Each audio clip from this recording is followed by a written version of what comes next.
Bien, es algo muy sencillo, presten atención. Para la síntesis de hemoglobina se necesitan 5 pasos, ¿ya? 2 moléculas de succinil-CoA más 2 de glicina forman un grupo pirrólico, 4 grupos pirrólicos uniéndose a la protoporfirina 9 más la adición de hierro van a formar el grupo M, y el grupo M con polipéptidos forman cadenas de hemoglobina alfa y beta, y 2 cadenas alfa más 2 cadenas beta forman la hemoglobina A. Hasta ahí súper fácil de entender, ¿ya? Conocen ustedes ya que el eritrocito, glóbulo rojo, en promedio vive ¿cuánto? 90 a 120 días, no tiene núcleo, no tiene mitocondrias, y a través de la fermentación láctica se obtiene la energía. En situaciones de hipoxia se va a desarrollar todo el proceso que ya hemos visto anteriormente, ¿no? La estimulación de eritropoyetina, eritropoiesis, precursores, para que finalmente, frente a un desencadenante de hipoxia, se vaya a formar en primer lugar, ¿qué cosa? Reticulocito, que después aproximadamente de un día en adelante pueda convertirse en un glóbulo rojo, y todo el proceso de la eritropoiesis dura en total entre 5 a 7 días, ¿cierto? La hemoglobina es importante, ¿no es cierto?, porque posee hierro, es el que le da la coloración a los glóbulos rojos, y cuando se une al oxígeno se llama oxihemoglobina, al dióxido de carbono desoxihemoglobina, y el monóxido de carbono carboxihemoglobina. ¿Cuál es la importancia de esto que acabo de mencionar? Es de que cuando pasan entre 90 a 120 días en el sistema fagocítico mononuclear, donde están los macrófagos en el vaso, va a ocurrir esta funcionalidad que es la hemocateresis. Cada que pasa el glóbulo rojo por el vaso es como si fuese una red de un arco, va a ir perdiendo su forma, y por eso cuando se va perdiendo su forma llega un momento entre los 90 y 120 días que se va a destruir, ¿cierto? A través del proceso de hemocateresis. Entonces, sabiendo ese concepto así tan básico, la duración de los glóbulos rojos, sabiendo que dentro del glóbulo rojo el principal pigmento es la hemoglobina, ¿ya? Entonces podemos decir que hemólisis es cuando este proceso ocurre en el glóbulo rojo que no es viejo. ¿Cuánto vive normalmente? 90 a 120 días. Entonces entre 90 y 120 días significa que ya es viejo. Cuando ocurre la muerte menos de ese tiempo, entonces estamos hablando de hemólisis, cuando no le corresponde que sea muerto ese glóbulo rojo. Y cada que pasa por los sinusoides esplénicos y el macrófago, lo destruye. Ustedes saben que normalmente cuando ocurre una situación en la que el número de Matías, del número de glóbulos rojos, ocasiona una hipoxia renal, y esto va a liberar la eritropoyetina. Frente a esa situación, a nivel renal, se libera hasta 8 veces la tasa de diferenciación de células previas a ser liberadas como precursores, y esto se va a diferenciar de las células que va a ser liberada hacia la circulación como reticulocitos. Entonces, cuando yo tengo una destrucción anticipada del glóbulo rojo antes de que estén envejecidos, menos de 90 días, vuelvo a decirlo, ¿ya? Entonces inmediatamente se va a liberar eritropoyetina, y lo que va a dar inicialmente, ¿no es cierto?, es reticulocitos. Es lo primero que se va a elevar. ¿Para qué se va a elevar? Para rápidamente convertirlo en glóbulo rojo. A este proceso se llama hemólisis compensada. Significa que aumenta rápidamente la producción de eritropoyetina, y rápidamente aumenta la concentración de reticulocitos y después de glóbulos rojos como tal. Por lo tanto, cuando hablo de una hemólisis compensada, significa que mi conteo todavía de glóbulos rojos es normal. Listo. Mi único diferenciador en ese momento vendrían a ser los reticulocitos. El único diferenciador. Cuidado, pregunta de examen. Entonces, a través de la hipoxia renal se tiene como materia prima y cuando se produce la destrucción de los glóbulos rojos de más de 20 días, pero se mantiene el número de matillas adecuada, se habla de hemólisis compensada. Vuelvo a repetir, todavía no disminuyeron el conteo de glóbulos rojos en el paciente. Lo único que va a estar aumentado, ¿qué va a ser? Su reticulocito. En un proceso hemolítico, entonces, la eritropoyetina que va a estar aumentada, va a aumentar la replicación del ADN. Entonces, en ese momento yo necesito, ante la destrucción, formación de nuevos glóbulos rojos para que intente compensar. Y en ese proceso de compensación necesito materia prima. Ácido fólico, vitamina B12 y hierro. Entonces, esta materia prima tiene que estar presente. Si no estuviera presente, entonces puede dar lugar a otro tipo de complicaciones resultado de la hemólisis. ¿Qué se podrían imaginar como complicación si yo no tengo ácido fólico o vitamina B12? Eso, entonces ya van comprendiendo. Entonces, miren, tengo materia prima. El glóbulo rojo vive más de 20 días. ¿Ya? En la médula ósea va a haber una hiperplasia para compensar y aumentar la salida de glóbulos rojos. Previamente a eso van a aumentar los reticulocitos. A eso se llama, ¿qué entonces? Hemólisis compensada. Pero miren, cuando usted comienza a destruir los glóbulos rojos con menos de 20 días o hay falta de materia prima, entonces aquí ¿qué es lo que va a caer? El número de glóbulos rojos. Significa que se formaron glóbulos rojos y en menos de 20 días ya están siendo destruidos. Entonces va a intentar de cualquier forma aumentar la cantidad de reticulocitos, pero ya no va a alcanzar a normalizar mi conteo de glóbulos rojos totales. ¿Ya? Entonces en ese momento hablo de una hemólisis descompensada. Significa que todos los pacientes con anemia hemolítica que vemos y que vienen ya con hemoglobina menos de 13 o 12, sea hombre o mujer, ya es descompensada. ¿Listo?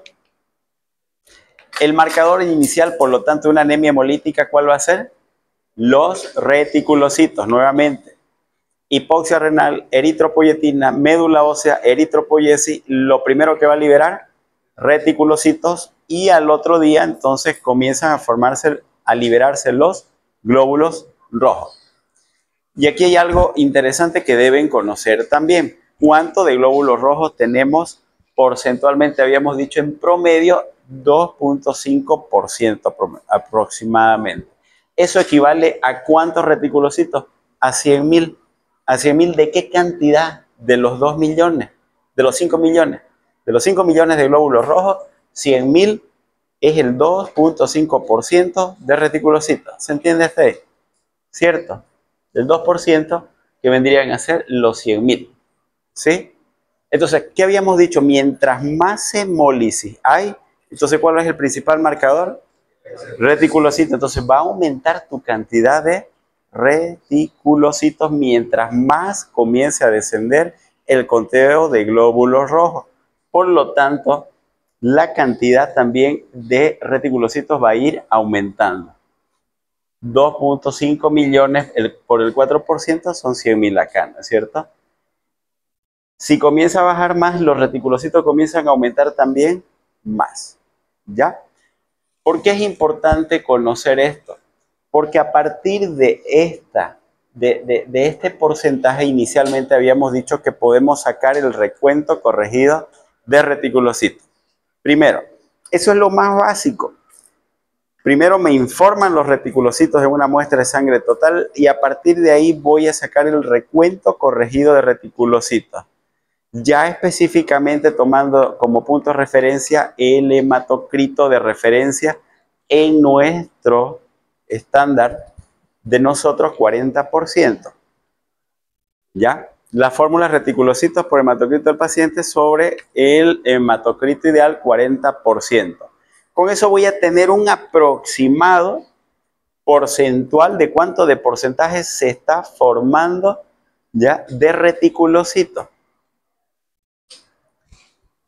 A partir de ese porcentaje de reticulocitos, yo puedo sacar el índice de producción reticulocitaria, que es la fórmula mucho más específica para saber cuánto exactamente se está produciendo de reticulocitos. Y es esta de acá. El primer punto es sacar el recuento corregido de reticulocitos, que esto ya lo sabe. A nivel del mar 45%, nosotros que no estamos a nivel del mar 40%. Y luego de que sacan este porcentaje, aquí van a tener un valor porcentual. De acuerdo al valor del hematocrito se va a saber en cuántos días se va a convertir este reticulocito en glóbulo rojo. El factor de corrección es el tiempo que va a tardar en volverse glóbulo rojo. Con 40% de hematocrito, en un día se convierte en glóbulo rojo. Con 35% en un día y medio, con 25% en 2 días y con 15% de hematocrito en 2 días y medio. Estos valores ya están establecidos, no hay cómo los puedas cambiar, ¿ya? Entonces, del valor porcentual que te vaya a tocar acá del recuento corregido, lo vas a dividir de acuerdo al porcentaje de hematocrito que tenga tu paciente. Si viene con 35 de hematocrito, entonces lo vas a dividir tu porcentaje dividido entre 1.5. Si te viene con 15 de hematocrito, lo vas a dividir entonces entre 2.5. ¿Se entiende, no es cierto?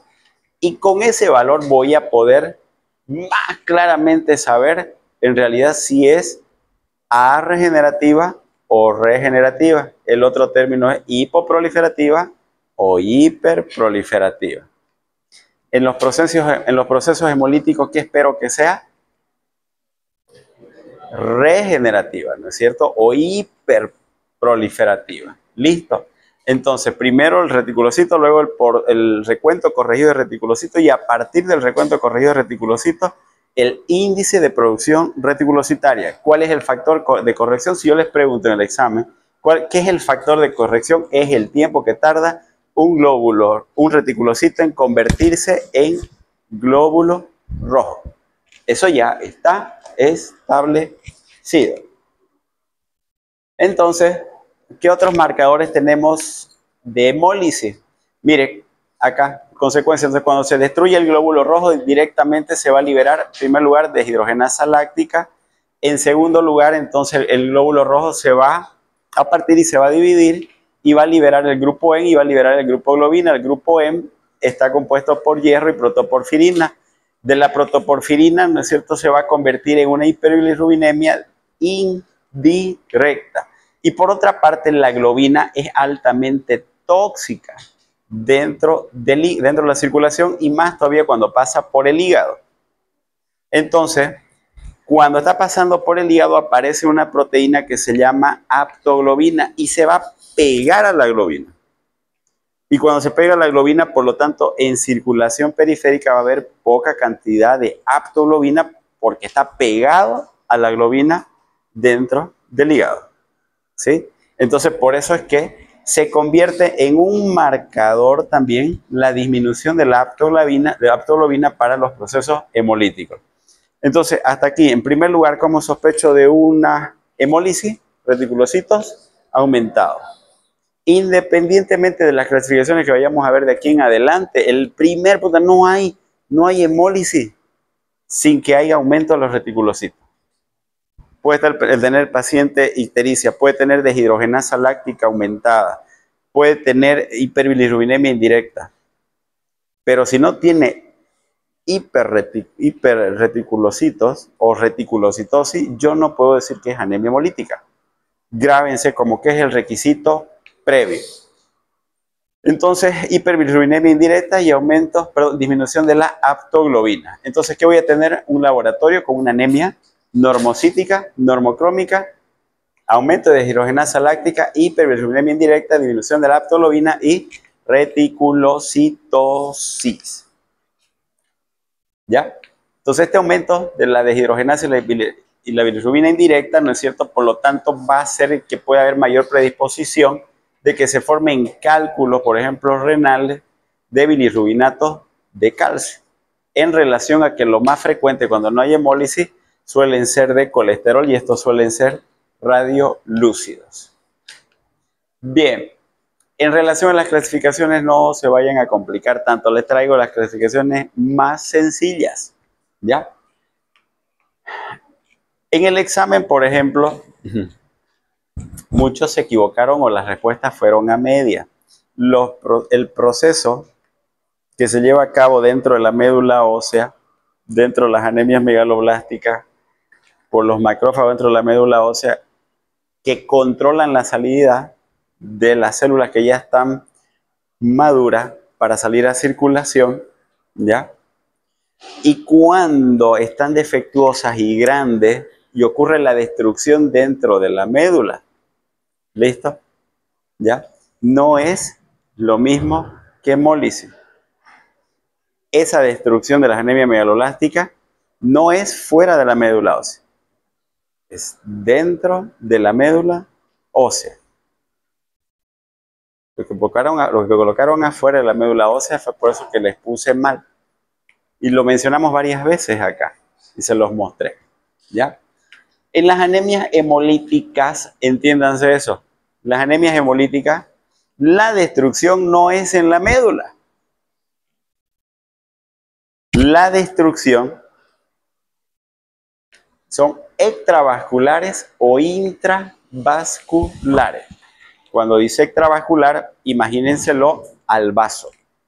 Cuando hablamos intravasculares, ahí puede cambiar la figura porque puede ser por factores que están circulando en la sangre o por factores propios del glóbulo rojo. ¿Listo? Entonces, miren,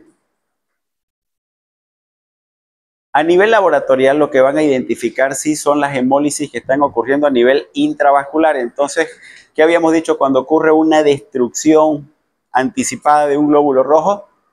Se libera el grupo y el grupo ¿en qué es lo que tiene? Hierro y protoporfirina, ¿no? Pero el M vendría a ser en realidad, ¿qué cosa? La hemoglobina. Entonces se va a liberar hemoglobina libre en exceso, ¿ya? Pero habitualmente yo no puedo solicitarlo eso en el laboratorio. Pero ¿qué es lo que sí puedo observar? Por donde se va a eliminar.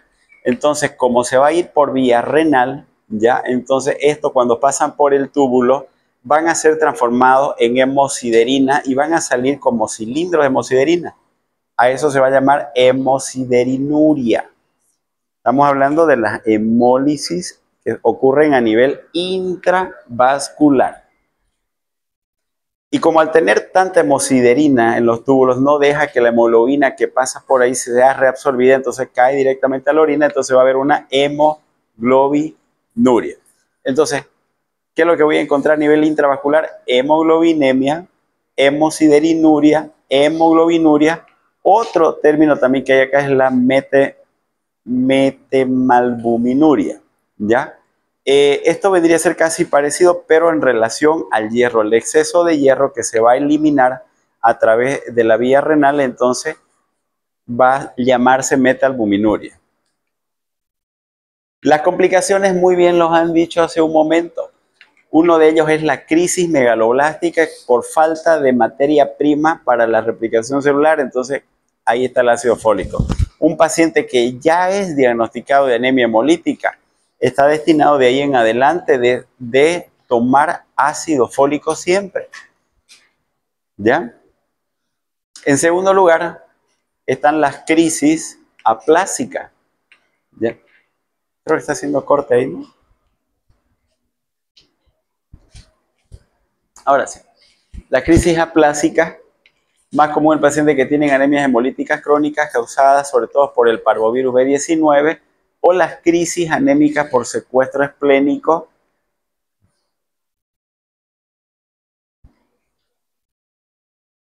Cuando se habla de los secuestros esplénicos están asociados a otro tipo de anemia que son las anemias las anemias falciformes, ¿ya? El exceso de secuestro esplénico de los glóbulos rojos se observa más en las anemias falciformes. Normalmente mi vaso, ¿hasta qué cantidad puede normalmente secuestrarme algún elemento forme? ¿Quién sabe? ¿Cuál es el elemento forme que más se secuestra en el vaso? Plaquetas, ¿hasta qué porcentaje? 25 en promedio. Está muy bien, tu respuesta está muy bien. Cuando se invierte esto y más secuestra glóbulos rojos, ¿me entiende? Entonces ahí es la anemia de células falciformes, ¿ya? Bueno, las crisis anémicas, el requisito es que haya este virus que es el B19, afecta sobre todo a los precursores eritroides, y al afectar a los precursores eritroides, entonces va a haber lo contrario acá como complicación, reticulopenia, y esto va a hacer que disminuya también el conteo de los glóbulos rojos. Esto, lo del parovirus B19, es estacional, ¿ya? Y puede estar solo por un determinado periodo de tiempo, no es que va a vivir ese paciente eternamente con él. Es tan tremendo este parovirus B19 que hemos tenido varios casos tanto de pancreatitis por parovirus B19 como de miocarditis con muerte súbita por parvovirus B19, ¿ya? Bien, y esto, bueno, ya lo acabamos de ver, cuando se habla en el curso de una anemia megaloblástica, que haya una crisis megaloblástica, en el extendido de sangre periférica le van a manifestar los neutrófilos hipersegmentados. Entonces, en estos casos, para la crisis blástica o megaloblástica, ¿cuál es el tratamiento en sí?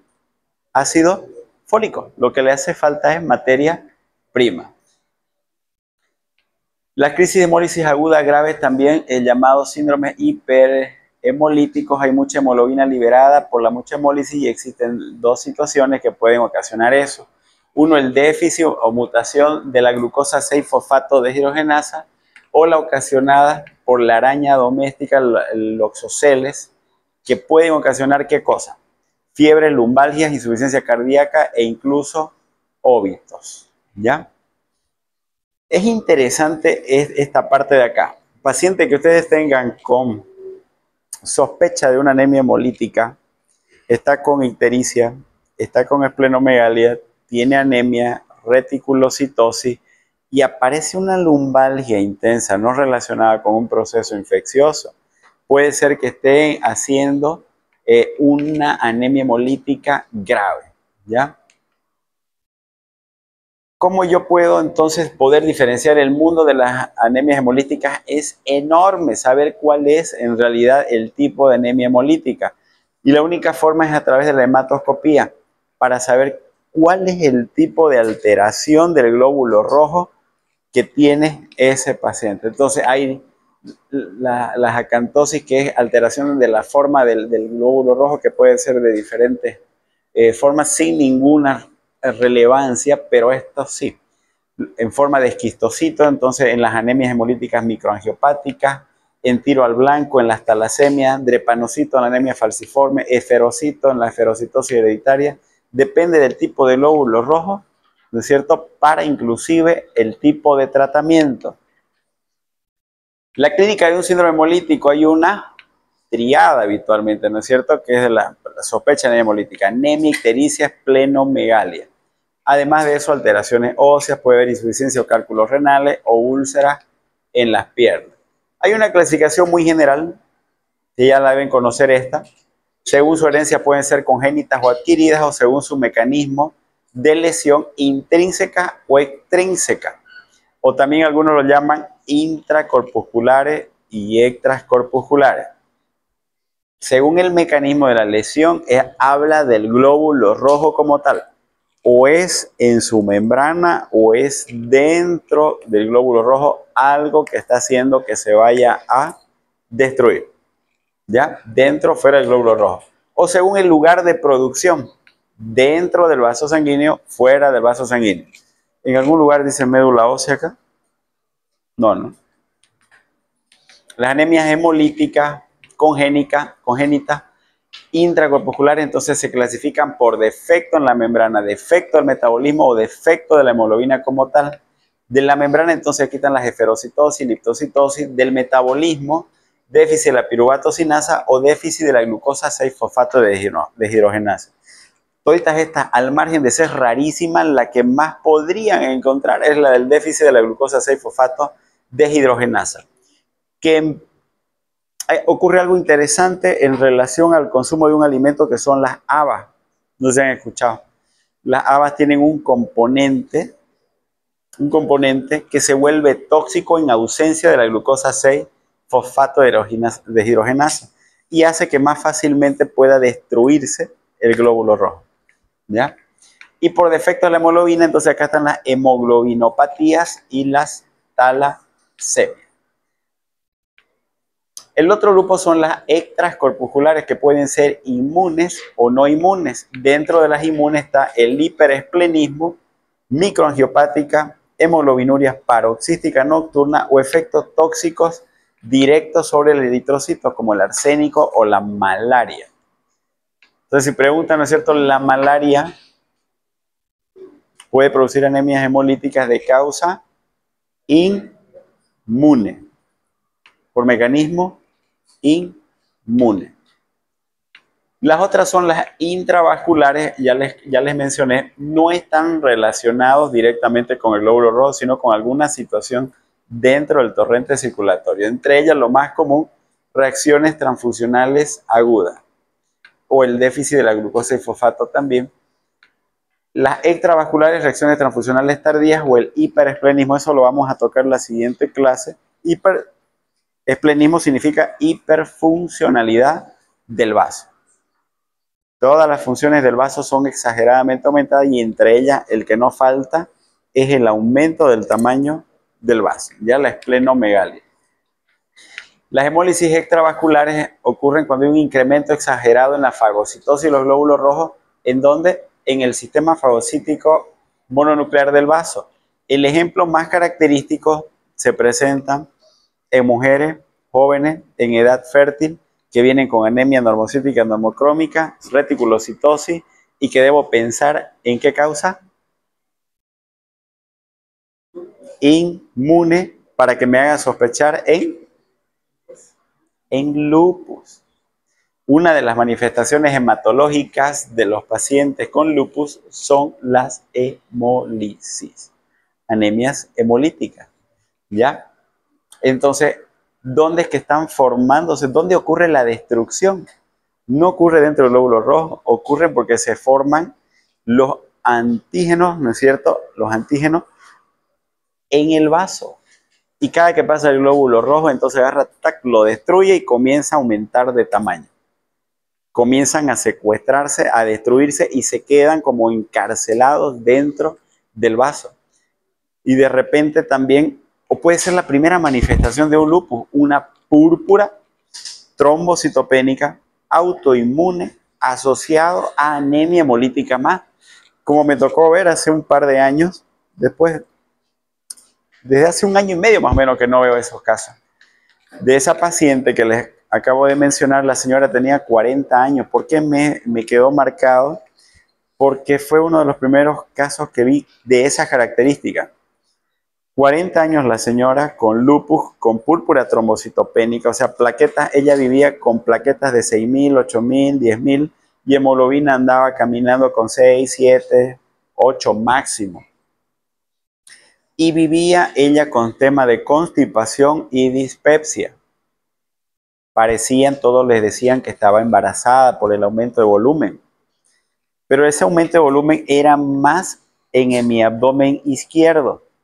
Y cuando vos la veías echada, parecía como si fuese un megacolon desde el hipocondrio izquierdo hasta el flanco y hasta la fosa ilíaca izquierda y es más hacia el hipogastrio. Cuando lo veías era todo esto aumentado de volumen, todito.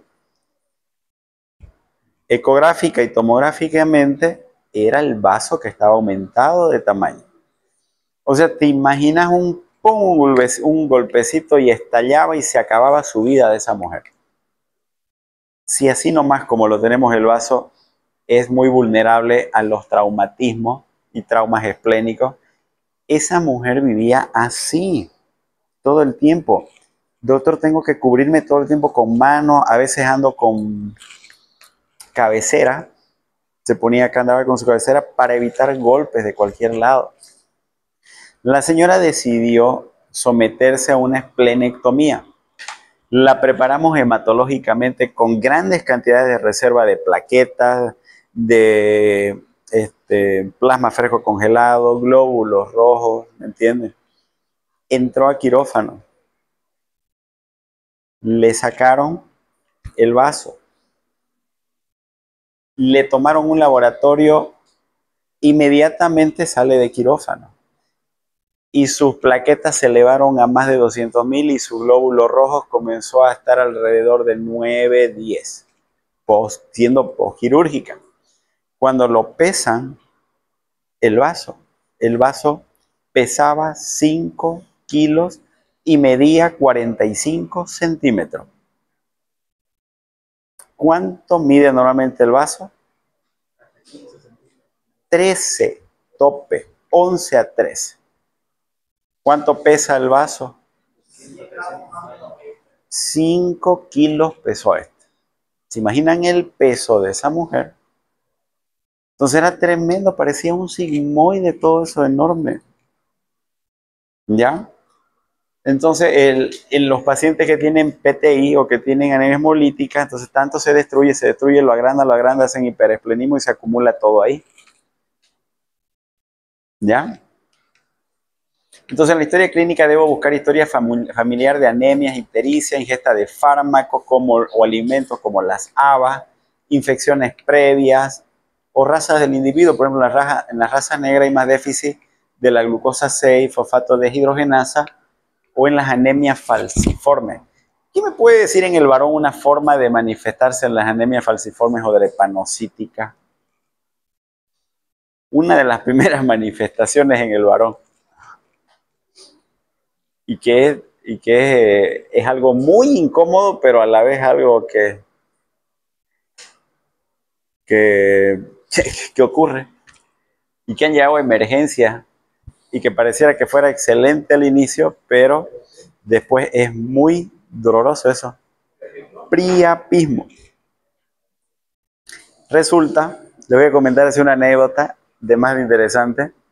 Cuando estaba en la residencia, llega un señor a las 6 de la mañana. Un sábado a las 6 de la mañana. Ese señor era el papá de una colega de anestesiología.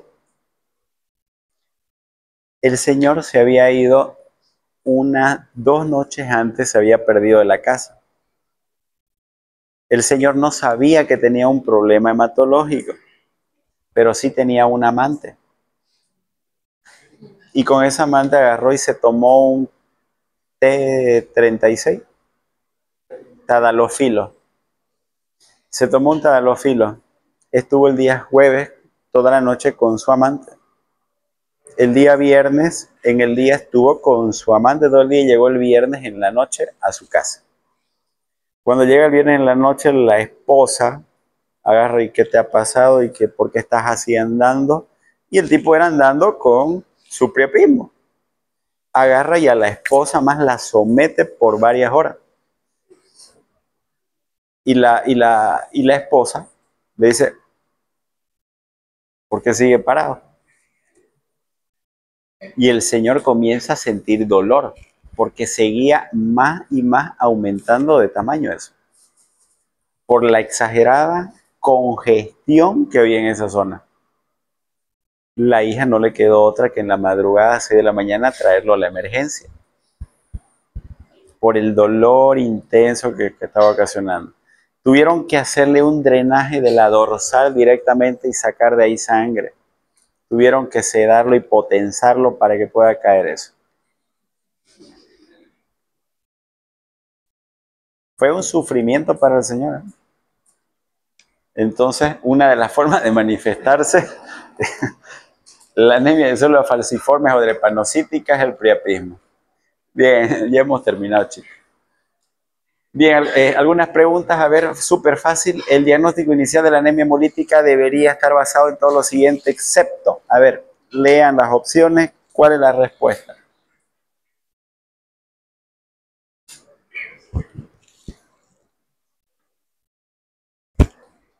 Excepto.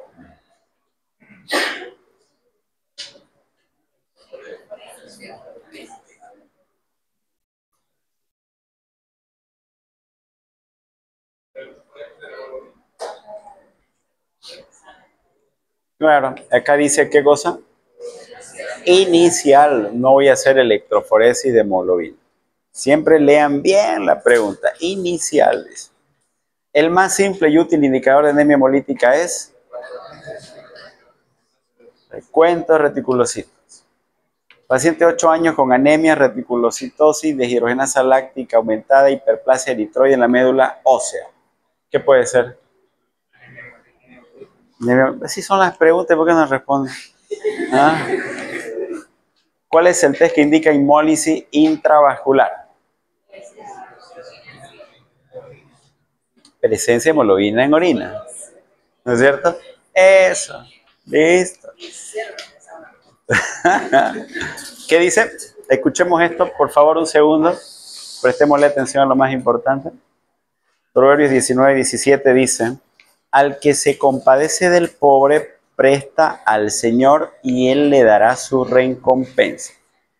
Cuando habla acá al que se compadece del pobre, no está hablando de una situación de economía, está hablando de una situación de riqueza espiritual y de conocedor de la palabra. Si yo sé la palabra y veo que alguien no conoce al Señor, ¿listo?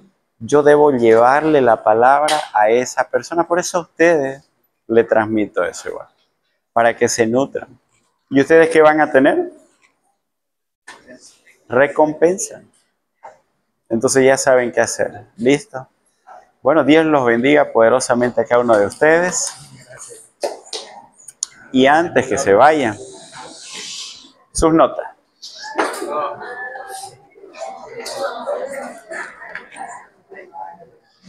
Voy a ir llamando. Me van a poner 5 sillas acá. Voy a ir llamando.